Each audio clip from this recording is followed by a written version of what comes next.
जेव्हापासून मी व्हिडिओ सुरू केले आणि ते व्हायरल झाले तेव्हापासून मी मनात एकच ठाम विचार केला की मला मराठी बिग बॉस मध्ये जायचं आहे आणि माझी ती इच्छा आहे की आज ना उद्या कधी ना कधी तर मला बिग बॉस मध्ये जायचंच आहे, म्हणून ते इच्छा माझी पुरी व्हावी असं मला वाटते। पण मला सर्वात आधीपासून म्हणजे जो व्यक्ती हसवणारा आहे तो आहे भाऊ कदम। तो जर आपल्या हवा येऊद्यामध्ये येतो ना तेव्हा असं थोडंसं आम्ही टीव्ही लावूनच बघतो, मला खूप आवडतं। तर जर ते त्यांच्यासोबत माझा व्हिडिओ झाला तर मला खूप आवडेल। दीपक कलाल खूप छान माणूस आहे, म्हणजे बोलायला वागायला जसं व्हिडिओ दिसते ना तसा तो नाही, खूप छान आहे। आणि त्याची मराठी इतकी सुंदर मराठी बोलतो, पुण्याची भाषा। आणि व्हिडिओमध्ये आम्ही असं बघितलंय की त्यांनी खूप जास्त मार खाल्ली।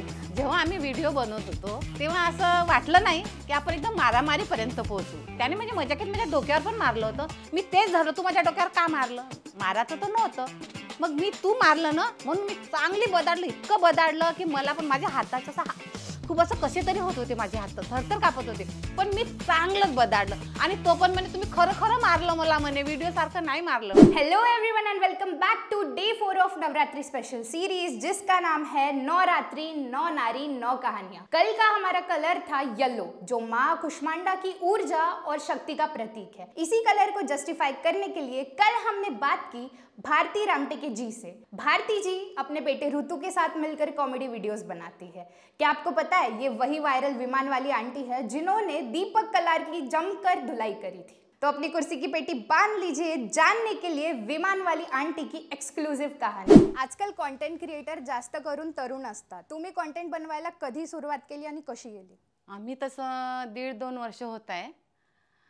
तसा तो माझा मुलगाच करत होता आधी, मी बघायची लांबून हा कसा करतो काय करतो, तो एकटाच करायचा। मग पाहता पाहता मला पण आवड झाली, मग तो म्हणाला चल मम्मी आपण दोघं मिळून करू, मग आम्ही तशी सुरुवात केली। तर तुमचा पहिला व्हिडिओ कोणता होता? आधी हा गेमची व्हिडिओ बनवायचा। तो गेमचे व्हिडिओ करता करता एकदा त्याने मला विचारलं मम्मी तू करते का? मला तशी भीती वाटायची पण मी थोडीशी हिम्मत केली, चला करून तर बघू। मग करायला बसलो पण घाबरायची, कधी केलं नव्हतं ना हे असं। तर त्यावेळेस तुम्ही डायलॉग्स वगैरे कसं लर्न केलं? नाही मग थोडं थोडं सांगायला लागत होतं की असं असं बोल मम्मी, पण तरी आपल्याला जमत नव्हतं ना। मग पुन्हा थांबायचं, मग करायचं, मग असं करता करता आवड वाढली। जेव्हा तुम्ही कंटिन्यू कंटेंट बनवणं सुरू केलं तेव्हा तुमच्या हस्बंडचा आणि तुमच्या कुटुंबाचा तुम्हाला सपोर्ट होता का? नाही, आधी मी घाबरायची यांना, हे थोडेसे हे आहेत ना, म्हणजे त्यांना असं हां स्ट्रिक आहे, तर स्ट्रिक नाही पण हे असं कधी आपण केलं नव्हतं ना। मुलाचं ठीक आहे पण आपण थोडंसं मागे ना तर आम्ही थोडंसं भीत होतो। ते आले की आम्ही चुपचाप राहायचो, करायचं नाही, सर्व बंद करून ठेवायचं, सर्व आता काही म्हणजे नॉर्मल बसलाव असं राहायचं। मग त्यांनी पाहिलं, आता मोबाईलवर तर दिसतेच ना, तर काय रिॲक्शन होतं त्यांचं? नाही त्यांनी ते तर हसले, छान छान आहे म्हणे, छान करता म्हणे, मग त्यांना पण इंटरेस्ट येऊ लागला, मग आता ते पण आमच्यासोबत येतात। सर्वात आधी तुम्ही आई आहे, तर तुम्ही जेव्हा व्हिडिओ बनवत होते तेव्हा आणि आईचे जे कर्तव्य असते ते तुम्ही कसे बॅलन्स केले? आईच्या जागी आई आणि व्हिडिओच्या जागी व्हिडिओ। जेव्हा काम राहते, जेव्हा आपलं जे नॉर्मल काम राहते तेव्हा आई बनायचं, व्हिडिओच्या वेळेस मित्र आणि आई असं मित्रासारखं बोलायचं वागायचं। कधी तुम्हाला असं वाटलं का की घरचे कामं नाही करत, मी फक्त कंटेंट बनवते, असं कधी? नाही नाही नाही नाही नाही नाही, घरचे कामं तर मला आवडच आहे म्हणा, घरचे करून नंतर हे काम करायचं। तर तुम्हाला घरचे कामं करायचं जास्त आवडते की व्हिडिओज बनवणं? दोन्ही पण। कोणताही एक सांगा, सर्वात जास्त काय आवडते? आता तर व्हिडिओ बनवायचं जास्त आवडतं। असा एक प्रसंग जे तुमच्या लाईफमध्ये घडला व्हायरल मम्मी झाल्यानंतर? हां, आत्ताच 2 दिवसाआधी नवरात्रीमध्येच आम्ही यवतमाळला गेलो होतो। तिथे येताना इतकी गर्दी होती की ते गर्दी पाहूनच मला घाबरल्यासारखं झालं होतं। पण ते लोक असे बाजूला हटू लोक नेत होते ना आम्हाला मधातून, ते थोडंसं असं वेगळंच वाटलं, जसं आपण पिक्चरमध्ये पाहतो सेलिब्रिटी। हां, ते कसे येतात, म्हणजे आपण कधी तर असं कधी गेलो नव्हतो आणि ते असं जायचं आणि ते लोक आपल्याला पाहून असे ओरडायचे, तो पाहून असं वेगळंच वाटायचं। मग आम्ही स्टेजवर गेलो, स्टेजवर गेल्या इतके लोक असे आवाज द्यायला लागले, काकू काकू, विमानवाल्या काकू, असे खूप ओरडायचे। मला ते असं वेगळंच वाटायला लागलं, असं वाटतं की नाही मी खूप मोठी असं खूप हे आहे सेलिब्रिटी. हा, खूप असं म्हणजे कसं तरी वाटायला लागलं आणि थोडंसं घाबरलंही होती कारण लोक इतके होते ना. पण ते समोर येऊन आपल्याशी फोटो काढायचे, खूप लोक यायचे, थांबा काकू फोटो काढायची, थांबा ताई फोटो काढायची. तर मला खूप छान वाटायचं ते. तो एक प्रसंग खूपच असा आठवणीलायक आहे. तुमच्यासाठी सगळ्यात मोठा मोटिवेशन काय आहे? ऋतू, तुमचा कुटुंब की जे ऑडियन्स तुम्हाला बघते ते? आता तसं पाहिलं तर कुटुंब आणि ऑडियन्स हे दोन्ही कुटुंबच झाले ना. आता ते काम आपलं हसवायचं आहे, हे कुटुंब आपल्याला सांभाळायचं आहे आणि तेही कुटुंब आपल्याला सांभाळायचं आहे. तसे आता दोन्ही कुटुंब माझेच झाले ना. आणि हसवायचं काम तर आपलं आहेच. कुटुंबालाही हसवायचं, याही कुटुंबाला हसवायचं आणि त्याही कुटुंबाला हसवायचं. दोन्ही कुटुंब आपलेच. फेमस झाल्यानंतर तुमच्या लाईफमध्ये काय काय चेंजेस आले? चेंजेस तर खूप आले. म्हणजे कसं, आधी कुठे जायची, बोलायचं नाही कोणी, आहे आता आपण जसं जातो नॉर्मल तसंच जातो. आणि आपल्या एरियातलेही लोक थोडेसे तेवढ्यापुरतं बोलायचे ना, काय झालं का असं तसं. पण आता जेव्हा मी बाहेर जाते तेव्हा कोणी अरे काकू असं म्हणजे खूप म्हणजे असं जवळ येतात, बोलतात. कधी कधी तर फोटो पण. अरे सांगते मी, बाजारात जेव्हा जाते ना मी, हा खरी म्हणजे आमच्याकडे बाजार भरतो आठवडी. आता आपण नॉर्मल सारखं बाजारात जातो, तिथे पण कोणी आलं, अरे काकू तुम्ही ऋतूची मम्मी आहे ना, तुम्ही त्या विमानवाल्या काकू आहेत ना, असे येऊन सगळे फोटो काढ. मी बाजाराच्या पिशव्या माझ्या हातात राहतात आणि त्या माझ्यासोबत फोटो काढतात. आणि ते वेगळं लागते. आणि असं कुणी आपल्या एरियातले लोक थोडेसे आधी असे थोडेसे हेच करतात ना, आहे आपल्या एरियामध्ये. पण आता आपण गेलो ते नाही कसं आहे ताई, कुठे गेलत्या, काय गेलत्या, म्हणजे असे जास्तीचे प्रश्न विचारतात. म्हणजे असं थोडंसं आणखी म्हणजे आपल्याला वाटतं नाही मी थोडंसं आहे काहीतरी. रिसेंटली तुमचा दीपक कलाल सोबत एक व्हिडिओ आला होता जे खूप जास्त व्हायरल झाला होता. तर आम्हाला हे सांगा की इन रिअल दीपक कलाल जसे व्हिडिओमध्ये आहे तसेच आहे की काही वेगळे आहे? नाही, दीपक कलाल खूप छान माणूस आहे. म्हणजे बोलायला, वागायला जसं व्हिडिओत दिसते ना तसा तो नाही. खूप छान आहे. आणि त्याची मराठी इतकी सुंदर मराठी बोलतो. पुण्याची भाषा पहा किती सुंदर आहे. आपली विदर्भाची भाषा थोडी वेगळी आहे, आपली मराठी. त्याच्यासमोर आपण वेगळंच वाटतो. तो बोलतो ना तसं वाटतं आपण त्याची भाषाच ऐकत राहावं. खूप सुंदर. आणि त्याला माझी भाषा आवडते कारण मी अशी आपली विदर्भाची भाषा बोलते ना. तो नेहमी म्हणायचा, नाही ताई नाही का तुमची भाषा मला आवडते. आणि मी त्याला म्हणायची, नाही तुमची भाषा खूपच सुंदर आहे आणि इतकी शुद्ध. आता ऐकतोच ना आपण, पुण्याचे लोक पहा किती सुंदर बोलतात. आणि पुण्याची भाषा तर मला खूप आवडते. आपण प्रयत्नही करतो ना तशी भाषा आपल्याला मला तर नाही बोलता येत तशी भाषा. हां, मला तशी भाषा नाही बोलता येत. पण त्याची असं ऐकायला गेलं ना तो माणूस खूप छान आहे. पण असे लोक म्हणतात, पण तो बोलायला वागायला खूप सुंदर माणूस. म्हणजे असं ऐकावंच वाटतं. तो बोलतो पण खूप सुंदर बोलतो. म्हणजे असं आपण ऐकावं नाही, तो आपली स्टोरी सांगतो किंवा असा वागतो जसा तो आपल्याला व्हिडिओत दिसते. जसं मी त्याला व्हिडिओत किती हे केलं पण तो तसा नाही. खूप छान माणूस आहे. आणि व्हिडिओमध्ये आम्ही असं बघितलंय की त्यांनी खूप जास्त मार खाल्ली. तर तुम्ही खरं मारलं होतं त्यांना? ही गोष्ट तर खरी आहे. जेव्हा आम्ही व्हिडिओ बनवत होतो तेव्हा असं वाटलं नाही की आपण एकदम मारामारीपर्यंत पोहोचू. पण अशी मजाकमध्ये नाही का एकदम मारामारीवर झालं की तो बिचारा तो पण असा म्हणजे एकदम झाला. म्हणजे बोलासाठी एकदम असं अंगावर कसा तो म्हणजे जे बायांसोबत बोलायला थोडंसं आपण नॉर्मल, पण तो असा भांडायला लागला. मग आपण तर विदर्भ आहे, आमच्या विदर्भात नाही का ऐकतात. पण जेव्हा ते आपलीवर येतात ना मग ते माहीत आहे विदर्भाचे लोक तर त्यांना सर्वांना माहीत आहे आपण कसं आहो म्हणून. तर तो असा म्हणजे असे अंगावर आला होता. म्हणजे असे लात मारायचं असं काहीतरी करत होता तो. मग मला खूप राग आला, खरंच आला. मग मी त्याला चांगलंच बदाडलं. चांगलं असतो बिचारा असा करत होता तरी मी बदाडाचंच ठेवलं त्याला. आणि माझे नख असे थोडे मोठे होते, त्याच्या हाताला असं लागलं आणि खरंच सिरियसली त्याचं नाही का रक्त निघालं होतं. तरी पण मी मारायचं धरलं. तो बोलायचा मी मारायची, तो बोलायचा मी मारायची. कारण मी बोलू शकत नव्हती तो आपल्या भाषेत, तरी मी बोलायची. पण माझा हात जास्त चालला. म्हणजे मी तर म्हणते बिचाराला खूप लागलं. म्हणजे इथे पण लागलं होतं. तो नंतर म्हणजे व्हिडिओ संपला ना तेव्हा तो म्हणे, ताई तुम्ही मला सिरियसली खूप मारलं. आणि खरं दाखवलं त्याने, हाताला पण लागलं होतं, त्याच्या इथे नाही डोक्यावर. त्याने म्हणजे मजाकीत माझ्या डोक्यावर पण मारलं होतं. मी तेच धरलं, तू माझ्या डोक्यावर का मारलं? मारायचं तर नव्हतं.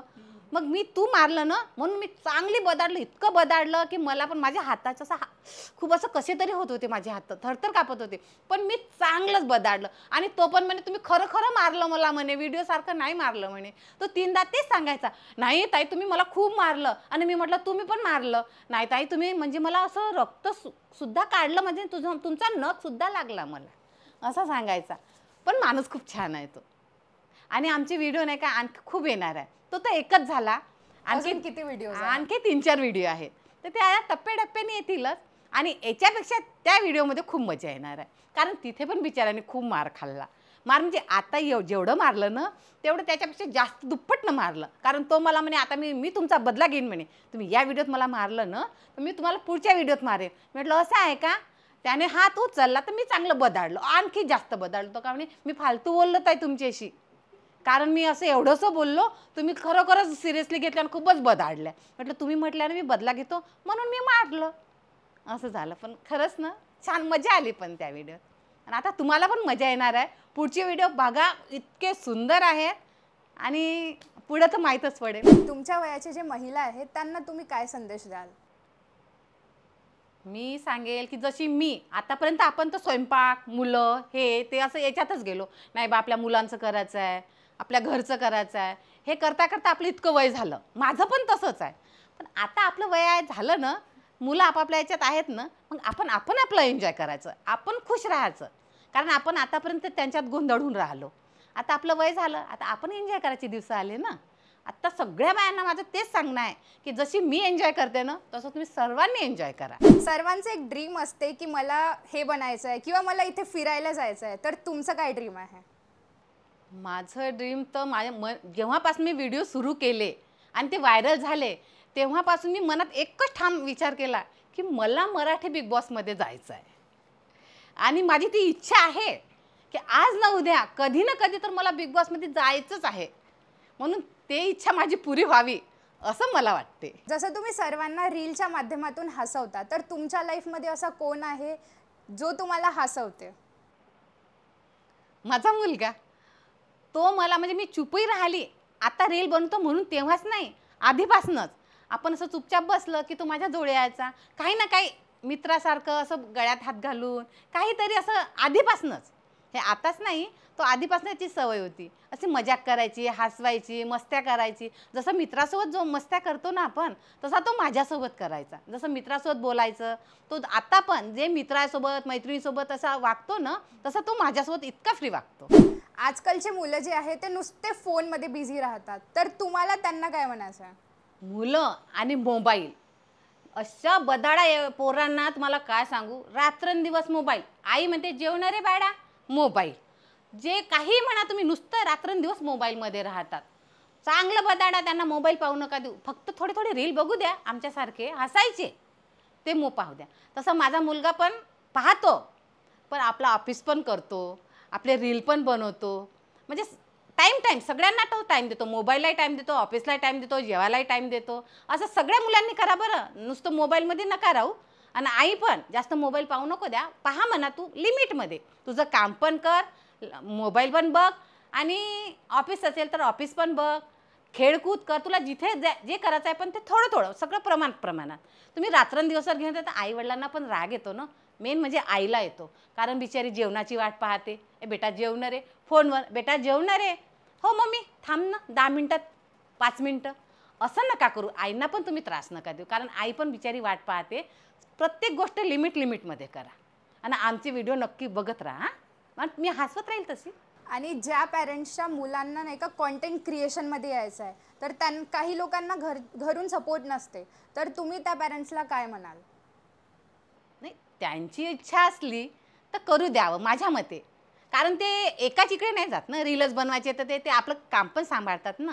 तर तसं काम पण सांभाळा, तुमची हौस असेल ते पण करा. म्हणजे दोन्ही बॅलन्स करा. म्हणजे आईवडिलांनाही खुशी वाटे, नाही तो काम पण बघत आहे, आपले हौस पण पुरी करत आहे. म्हणजे दोन्ही सारखं ठेवा, म्हणजे आईवडील नाही म्हणतच नाही. मग तुमची जे हे 2 वर्षाची जर्नी आहे, याच्यामध्ये तुम्हाला काही प्रॉब्लेम्स आले का, आणि तुम्ही ते कसे टॅकल केले? हो, प्रॉब्लेम तर एक आला होता. आम्ही असंच व्हिडिओ बनवता एक व्हिडिओमध्ये आमची ID बंद झाली होती, तेही 3 महिन्यासाठी. आणि मग ते लोकांना आम्ही दिसत नव्हतो ना, तर थोडंसं वाईट वाटत होतं की आपण लोकांना दिसत नाही आहे आणि आपण एवढी मेहनत घेत आहोत. तरी पण आम्ही हिंमत नाही हारली. आम्ही व्हिडिओ टाकतच राहिलो, बनवायचे आणि टाकायचे, दिसो नाही दिसो. त्यावेळेस थोडंसं मन दुखलं की नाही बा आपण इतकं मेहनत करत आहोत आणि दिसून नाही राहिलो आपण. आणि खूप जणांनी विचारलं पण जे जवळचे होते, काकू तुमचे व्हिडिओ आता येत नाही, तुमचे व्हिडिओ नाही आहेत. मग वाईट वाटायचं, त्याला पण ऋतूला पण वाईट वाटायचं आणि मला तर खूपच वाटायचं म्हणा, कारण मला खूप आवड झाली होती ना. तर दिसत नाही बा आपण लोकांना, नवीन लोकांना तर बिलकुलच नाही दिसत होतं. मग तरी पण मग मी जे होईल ते होईल, पण आपण व्हिडिओ टाकू. तरी बनवायचं आम्ही, टाकायचं. मग आता आमची बरेच दिवस झाले ID सुरू झाली. मग अति खुशी. मग आता तर एवढी खुशी आहे की असं आम्ही एका दिवशी 2-2, 3-3 चांगले व्हिडिओ बनवतो. आणि हा इथे राहत नाही, हा IT जॉबमध्ये आहे, हा राहतो पुण्याला. मग पुण्यावरून आला तर आम्ही एकाच वेळेस 2-3 व्हिडिओ, म्हणजे तो जायच्या आधी रोजचे 2-3 करून हा जमा करून नेतो आणि मग पुण्याला जातो. मग पुण्यावर तो हे एक व्हिडिओ मग तिथून टाकतो, कारण तो तिथे राहते, मी इथे राहते, आमचे काही जमतच नाही ना. तो IT कंपनीत राहतो, सुट्या असल्या किंवा काही हे राहिलं मधात तर मग तो पुण्यावरून येतो.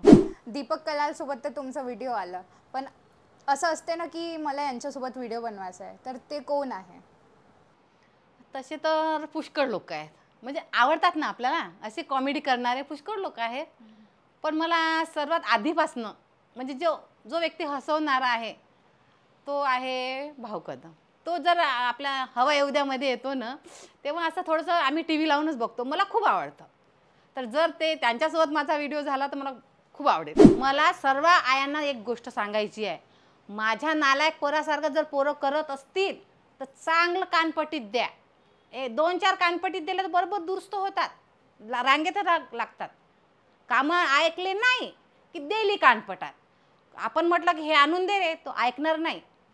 त्याला चांगलं प्रेमानं जवळ बोलवायचं आणि तडकन कानपटीत द्यायची, बरोबर ऐकतात ते. जसं मी माझ्या पोराला व्हिडिओमध्ये मारते ना, तसंच मारा आणि आम्हाला फॉलो करा, आमचे व्हिडिओ बघत राहा आणि हे भावाला पण फॉलो करा.